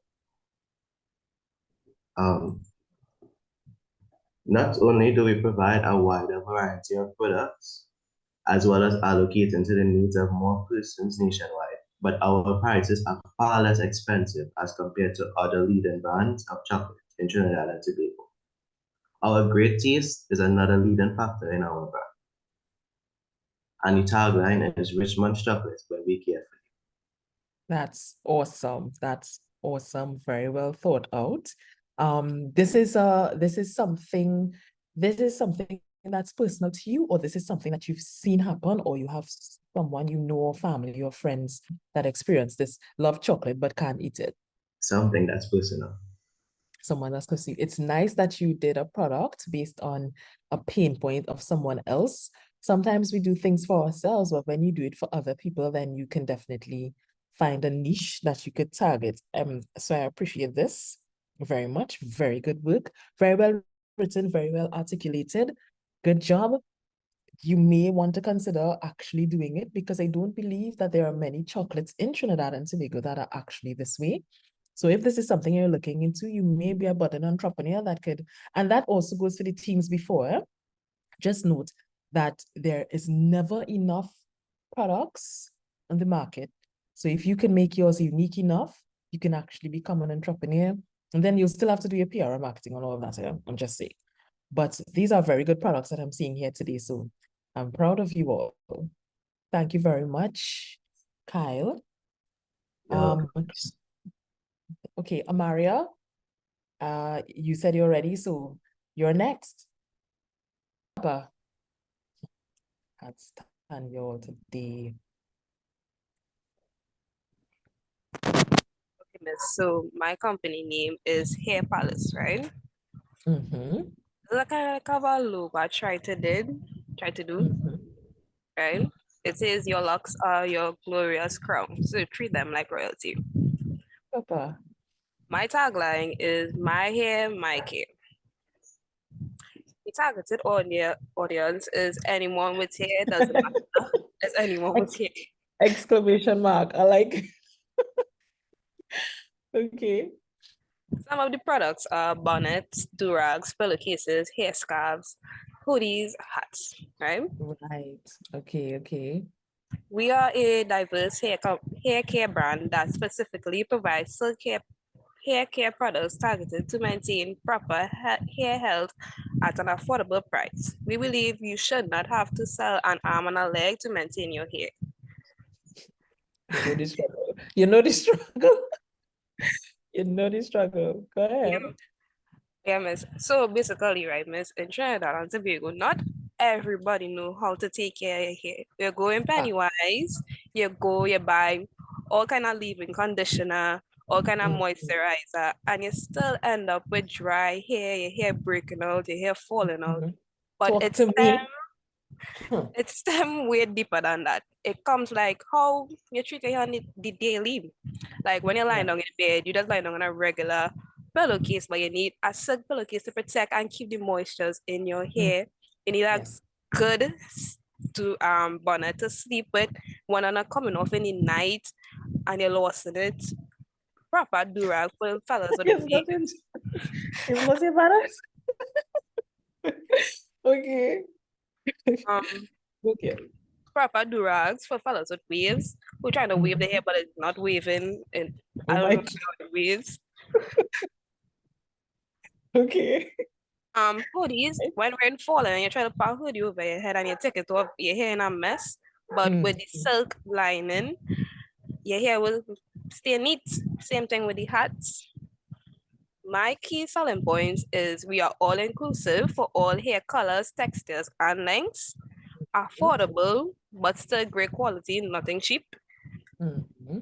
Low waist, designed for Good. comfort and for all ages, from a newborn straight up to Hey, like 90 Papa, something. you're bringing the newborn and the things. I like it. All right. Well, you clearly are a naturalista. We know about the things, right? I appreciate this very much because you are right. You could lose your bonnet in the night. Fellas, I'm just letting you all know, if you have a girl with natural hair, there's a very high chance that that bonnet is going to end up on their pillow, on the floor, because we have the struggle. The struggle is real. Amaria knows the struggle. I really like this. I like your tagline. I like your logo. It's well thought out. Your audience is a bit broad, but at the end of the day, your audience is everyone who has hair. I was interested in it. So thank you very much, Amaria. Very good presentation. You're welcome. I have Shayana. Shayana, are you ready? Papa. Shayana, I miss a beat. Hey, Olia. Hi, Miss. My name is Shania Ramirez.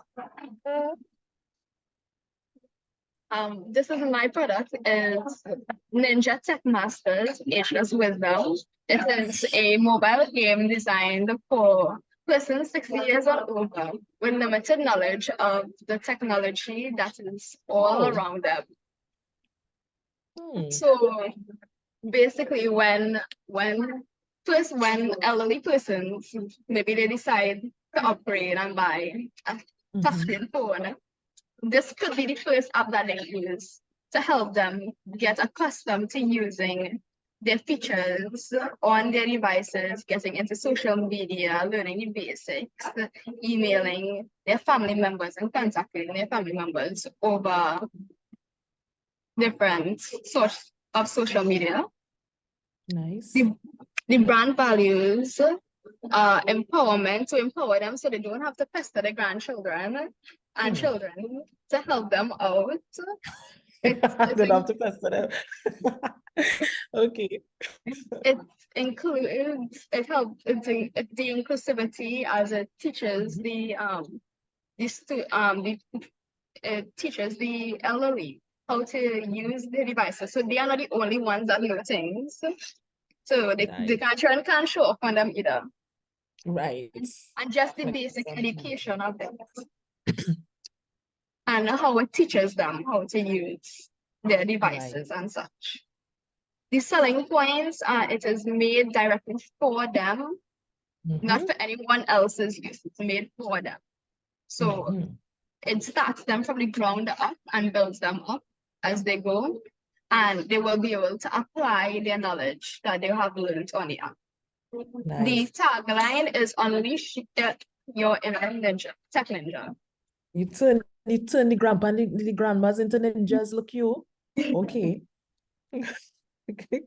I like this. I like this. This is very innovative. Very, very innovative. Thank you. Very many times we really neglect the aging population because we're young and forget that we also will become aging, we'll also age. So I really like that you've come up with this. This is new, it's innovative. We don't know if it's new around the world, but we know for sure it may very well be new here in Trinidad. And you have a good business idea in your hands here. So you know what to do. Find out about it, see how you could do and keep it in your back pocket. Maybe that might be the business for you, or maybe you might have to pull together some partners and get it to kick off. But I think everybody in this class so far are doing really well with unique ideas. This is great work. Canvolia, look at this. Go ahead. Okay, so let me just show you what the entire thing looks like. Papa. Yes, ma'am. Okay, so Yes, ma'am. So my brand is our kids and teens sneakers, kind of like athleisure wear brand. And my brand is different, and it's because we are affordable, and it's a brand made of it's made out of 100% recycled materials and is handcrafted, so it's handmade for every client. So our brand values are we handcraft our products with our customers in mind, and we try our best to create a more sustainable way to have fun but also to be in style. So it's something that people would want to buy. It's something that's attractive looking, but at the same time, you could wear these shoes and know the earth is not being harmed in any way. It's very eco-friendly. And our key selling points, even though it's not your typical run-of-the-mill shoes, it's made of recycled materials. That doesn't change the price. So it's affordable, it's reasonably priced, it's eco-friendly, and it widens the market for kids sportswear. So one thing I have personally seen over time, I've seen like the market for kids sportswear and athleisure wear. The market is not, I haven't seen a lot, and the ideas I've seen, they're very basic. It's not like something kids would want, that kids would like to wear. Yeah. So when we handcraft it, we make it so that kids would like it and they would want to wear it, but at the same time, it's also eco-friendly. So it's no harm to the earth. It's also very comfortable. So as I said, kids and teens are wearing this, and kids will be very particular with comfort, and obviously you would want them to be comfortable. And my catchphrase or my tagline is the earth has cleared it so you can wear it. But yeah, that is mine. And well, this is the name of the brand that I came up with. So yeah. Why Daisy? Daisy is actually the name of one of my pets. And I just like the name. I have always liked the name, so I just use it for everything. I don't really like to use my name for like these things. So yeah. Very good work, Jessica, coming out with the Canva. You want to flex on me today. I realize that, but it's okay. You go, girl. I like the idea. I like that you're zoning in on the children too. And I like the fact that it's sustainable, eco-friendly, and really working towards like recycling, which is a big thing. Going towards sustainability in the world. Yeah, I like how you all are thinking. I want to mosey on to Chrisanne. Chrisanne, are you ready? Yeah, myself. All right. Because all of you having really good business ideas, and you know what? You all can have those products, but you know how you have to get it out? Through public relations and marketing. So all of the ideas that you all are having right now, think about it. You will definitely need to go into all of the basics. So that's why we're collaborating with COSTAATT. And that's why you have the opportunity to have an internship. So you can have the hands-on experience, but you can go to COSTAATT and actually do the courses, because I would have done all of these in different compartments of courses. And of course, come over to the Bocas Festival next week, Saturday, with your crew for the free events, and you can see all the careers, all of the activities you can get into. You can even pitch some of these ideas to people who are there. We have our sponsors that are coming through and stuff like that. Bounce your ideas off of trustworthy business people and see what could come out of it. You know, when you come next week, Saturday, look for me, look for Miss Melvina Hazard, and we can talk to you then, right? Chrisanne? Okay, Shiana, did you present? Yeah, yes. Thank you, Shiana. Shiana, did you present before you go? Did you present? Yes, yes. Okay, great. I remember. Okay, great. All right, thank you. All right, Chrisanne. Okay, so my brand name is Mentality, and my tag is an app, by the way. My target audience is ages between 13 to 18. So basically, it's a digital app available on all devices geared toward teaching individuals in the adolescent stage of life about understanding and managing their emotions, helping them to understand things that they may be going through, especially if they don't have anyone around them to help them and giving them coping mechanisms to get through this stage of their life. Nice. And because it is digital, this information is also confidential, so you don't have to feel ashamed, when it is you're going through that stage of your life. You would feel ashamed about talking about emotions and things like that. So my brand value is committed to helping young people feel better mentally and helping them to understand that they can feel better if they really put their mind to it. Right. And my unique selling point is that this application is easily accessible anywhere at any time, and it is absolutely free. And my tagline is helping you be the best. Look at you. Free services for mental health. I love it. For teenagers in particular, this is something that's universal. You may be experiencing it, friends experience it, people you know experiencing it. This is something that's very big right now. And World Mental Health Day was yesterday, so I think this is very good and targeted. Thank you so much for sharing that with us, Chrisanne. Yeah. We have I think about 2 or 3 more persons. Faith, are you ready? We have Cheyenne. Cheyenne, you're here twice. Okay, so Faith, you're ready? You can share. Miss, I have a food business called Bountiful Taste. Papa. My target audience is anyone who interested in trying different tastes, natural, non-artificial. My brand values are that we make your taste buds experience natural seasoning, right, and different sauces, right. My selling points, their specials will be given to family who come in group of 3 or 4, and you also get discounts on a Friday. On a Friday, so Friday is Happy Friday. My tagline is come and lick a finger. You can't come in, right? So lick a finger. When you're leaving, you must lick your finger. I like lick a finger. Okay, great. I like it. More succinct, very targeted. So you're a foodie, you like food. Yes, miss. All right. Yes, we're getting through. Has anyone not presented? Because I think we kind of covered everyone.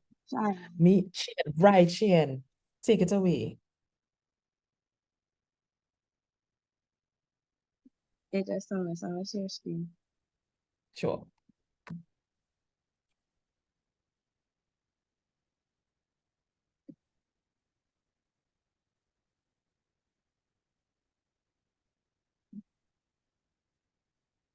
Okay. So, Miss, my brand is Fit Me. Here at Fit Me, we provide for those who are in fashion crisis. This is an app where professional fashionistas help people to decide their outfits based on the person's personality and the event. They can also suggest new items for their wardrobe. So, if it is that you have a formal gala or something, I don't really know how to dress, we can help you figure out what you're going to wear. So our target audience is anybody who is very indecisive and needs quick assistance with their outfits. Our brand values is easy to use, quick feedback, patient, and polite helpers. Our unique selling point is we offer affordable assistance, quick responses for fashion emergencies, and it is friendly. It is a friendly community for everyone to enjoy. Our tagline is Fit Me. Our tagline is Fashion for You, and this is our logo. Hello. Help us, Fit Me fashion. Like it. I like it. So you like fashion. Get you. I get you. All right, Chien. Thank you so much for that. Well, you see, I know we're close to time, but I think you all got the idea. I think you'll have the idea of what's necessary to build out a brand. And of course, you have to use public relations for it. So, I mean, this is just an overview of all of the brands that you all know. We all know at least most of these things, eBay, Nintendo, Chanel, Sony, we know these brands and all of them have developed an identity for something in particular, right? We know Wendy's, we know Starbucks. I'm going to take a very short moment because I know we're close on time, but I hope we can give a little 10 minutes wiggle room so that I could just go through the rest of the slides because we're just going to just tie it into social media campaigns. For those of you who are on Facebook and so on, I just want to show you all what Wendy's has been doing. Wendy's in particular has chosen to go a very unusual way of doing their marketing campaign, their social media campaign. Or not campaign, actually, it's just something that's fully ongoing. So if anybody's ever been to Wendy's social media, you would realize that Wendy's, there was a time people thought Wendy's was actually hacked because everything Wendy's did looked like somebody else was running their social media. Because this is a food establishment, but look at this, no phones in sight, living in the moment. Look at this. It's hard to stay cool when you're, I don't know what this is. They have, the person is like, Bob, please, wrong, bad spelling. Bob, please help. I can't read what this says anymore. What's the news? Who is running Wendy's social media? Barbara, have sent you an updated friend request. I can only wait 30 more minutes. What is going on with Wendy's page? It's so interesting. But what they've done with this, whoever it is running their social media right now, has brought so much engagement to Wendy's. Now people are just on there, just engaging with the with the platform. And this is a very big establishment. Look at that, 8.5 million likes. And I remember we look forward to seeing Wendy's posts. Another, well, that would have been the Starbucks. But I also want to show you all a marketing campaign by Starbucks, right? And so I'm going to click on this because for those of you who don't know, Starbucks has gained a reputation of spelling people's names incorrectly. I don't know if it ever happened to you all, but I started to give them my middle name Liz because I was just fed up of them spelling my name wrong. Turns out there was a reason why. And this short is going to give you the overview.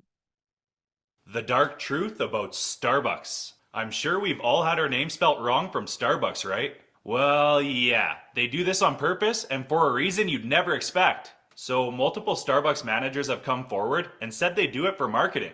And if you don't think spelling someone's name wrong is marketing, let me tell you why it is. So every time someone gets their name spelt wrong, there's a good chance that they're going to post it on their social medias. So if you think about it, this is actually free marketing for Starbucks.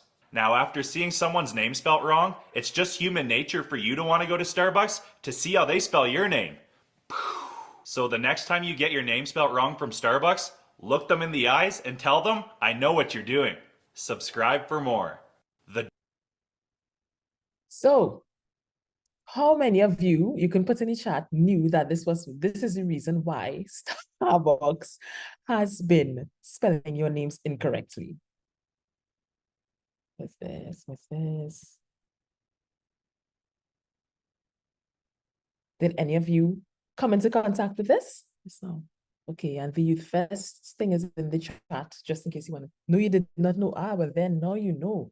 And it's true, when people spell your name incorrectly, you would go on your little stories and be like, but what Starbucks did? Like, my name don't have an R. What is their problem? They do it for marketing. And that is a very interesting way to do marketing. Social media campaigns require that level of creativity, and it's worked for Starbucks. And Wendy's, it's worked a different way for Wendy's. So I'm going to, of course, share this with you, Clorinda, and well, of course, students will have the recording as well. But the key components of your campaign would be, of course, you have your clear objectives. They must be SMART goals. Make sure that when you're doing your campaign, you're saying, okay, I want to get 100 followers by next week, or by this January. I want, like I said here, I want to increase, that's supposed to be increase brand awareness by 10% every 3 months. Know your target audience. Most of you all did that. Choose your appropriate platforms. Listen, sometimes it's too overwhelming to do too many platforms at the same time. So the froggy lights, you might decide you just want to do Instagram, because Instagram and TikTok, because those are visual and you want people to see how these lights move and stuff like that. the girls with the hair products, you might want to do Instagram because it's photos, reels, and you could do your stories and fancier things and TikTok. Other people might decide to do Facebook because that's where more mature people may go. So like the app to help persons as well, that could go there. You have to create compelling content. So it means you have to be good with your visuals. And sometimes you don't have to be perfect with your visuals, but you need to be some level of good with at least it being clear so people recognize your brand. You do your content calendar, which is something we do at the Bocas Lit Fest. So you say, okay, I'm going to post every Monday, Wednesday, Friday. What am I going to do on Monday? What am I going to do on Wednesday? What am I going to do on Friday? Monday might be mental Monday.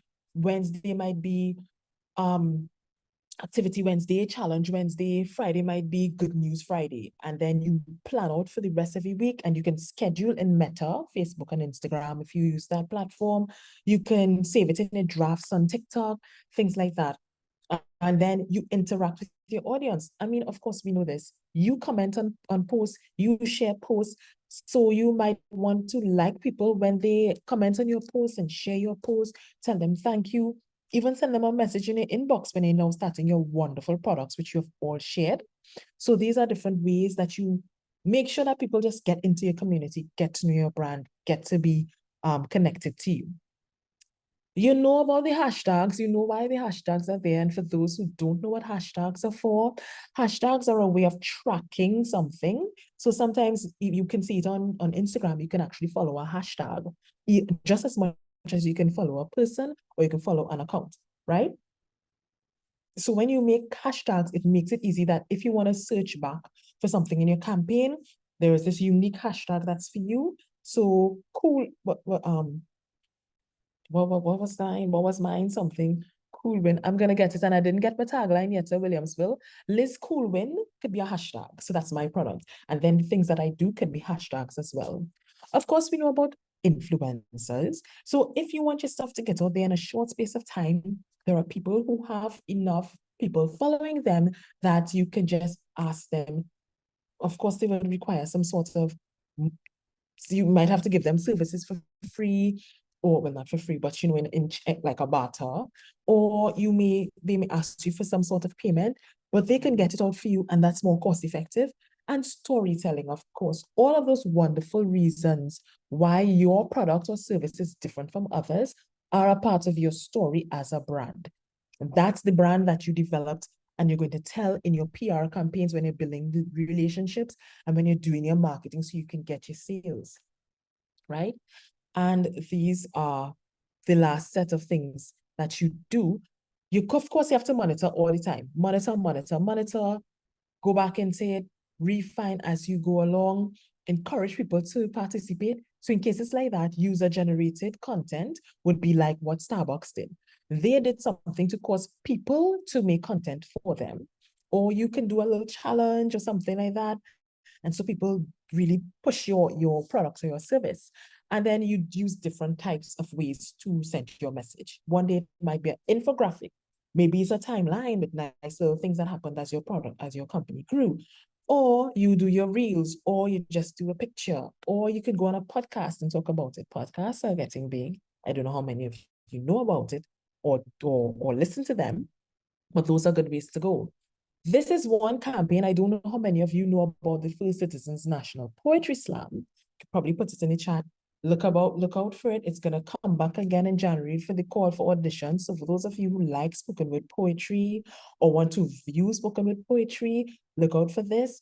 The First Citizens National Poetry Slam is very interesting in that. And I'm just going to show you quickly what the page looks like so that you know how a campaign goes. And this was a campaign that I would have worked on with a team for this year as we're rounding off this wonderful workshop with you very awesome students. So the First Citizens National Poetry Slam, as you can see, there is a central sort of theme that's going on from the beginning. You see the little Nancy spider, you see the little bonfire look that's going on. And then we have little promos. You do a little live draw for people to tune in. You tell them when things are and you remind them. So it's a full campaign, right? You show some of the outstanding performances along the way. You do the announcements. You tell people where tickets are. You notice that there's a common theme. We still have the nice little visual brands that it looks the same. Now the Anansi thing goes into like this picture here. The little house in the background and things. So you're thinking, oh, where is this going? So that people kind of get an idea that this is about storytelling. So this was our theme, and then these were the storytellers in the village circle. You see them real awesome photos, because we have some wicked photo shoots, by the way. So if you get through to the semis, you're getting through. And all of our poets are featured so that they're able to tell their story as well. We do a nice little promo video. We do videos because it was a tough. I feeling great. This 5 a.m. in the morning. Out there for photo shoots. In the bush. Mappy P. Snake. Spider. Chumby. Twin. Criminal. But we get still.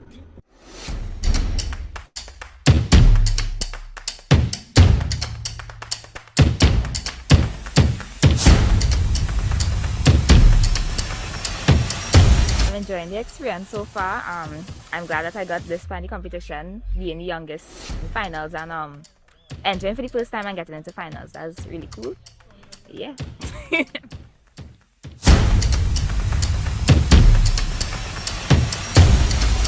Place cool, but there are good vibes nonetheless. We out here to enjoy ourselves. Photo shoot time.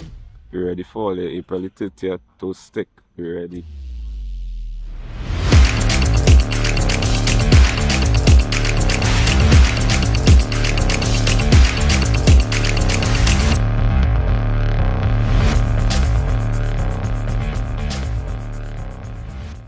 Right? So as you can see, and that was just like us doing B-roll, taking photos and images. You all know how you'll do it. You just capture things randomly. Tell me in the chat what you thought about that small part of the campaign, because that was also something to get people excited about coming to the slam. And then, so you could just drop in the chat what you thought about it, because Darren Sandy was one of our top 3. He actually came in the top 3 at the end. And there we go. We pushed everything until the finals, where the top 3 were named. Yeah, on behalf of Williamsville. Thank you. Okay, Williamsville, thank you. We're about to wrap up. And that's what your social media campaigns look like. Now, I know we are nearing, I know the activity took a while, but I really wanted you all to be able to finish your activity, if anything, so that you had something that you learned coming out of this. The last things, of course, would just be a quick recap, because that's what we were doing. The synergy is that PR and marketing have a unified brand image. This is what we want when we're doing everything, even with the social media campaigns. We also have enhanced visibility and credibility.